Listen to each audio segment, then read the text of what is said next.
Mes très chers compatriotes, avant toute chose, je m'incline devant la mémoire de nos forces combattantes tombées au front, de nos compatriotes victimes de la violence, de l'insécurité et de l'abandon de l'État. J'adresse mes condoléances aux familles endeuillées du Nord Kivu, du Sud Kivu, de l'Ituri et des territoires de l'Ouest touchés par les phénomènes Mobondo. La nation partage votre douleur. Votre souffrance ne doit plus être ignorée. Mes chers compatriotes, en cette fin d'année 2025, la République démocratique du Congo, notre pays, traverse l'une des crises les plus graves de son histoire. Notre pays est agressé. Notre souveraineté est menacée. Notre peuple est abandonné. 7 ans après les hold-up électoraux de 2018, le temps est venu de rappeler la vérité sans détour.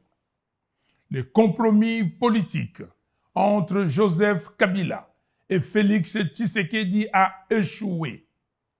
La prétendue passation civilisée du pouvoir n'a produit ni paix, ni stabilité, ni cohésion nationale.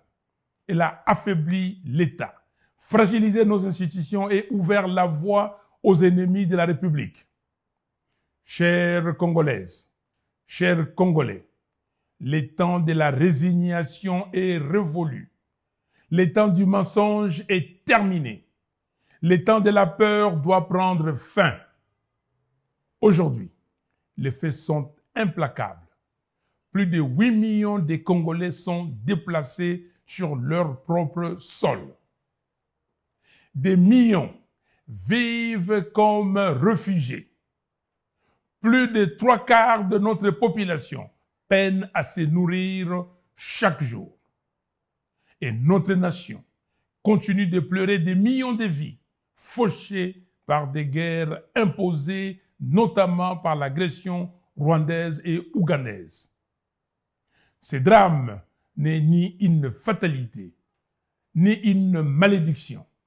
Il est le résultat de la convoitise étrangère, mais aussi de choix politiques irresponsables, des compromissions honteuses et de l'abandon de la volonté populaire.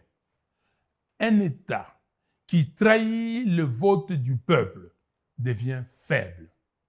Un État faible attire le prédateur. Et c'est ce que nous vivons aujourd'hui. Mes chers compatriotes, notre souveraineté est désormais menacée par des décisions prises sans le peuple. Les accords signés le 4 décembre dernier à Washington engagent l'avenir de la République démocratique du Congo sans débat national, sans transparence et sans consentement populaire. Ces accords sont opaques. Le peuple ne sait pas. Le peuple n'a pas décidé. Le Congo n'est pas une propriété privée. Le peuple congolais a le droit de savoir. Il a le droit de décider. Face à cette situation, une vérité s'impose. Rien ne changera sans le peuple. L'histoire ne se fait jamais sans lui. Et l'avenir du Congo ne se construira ni dans le silence, ni dans la peur, ni dans la division.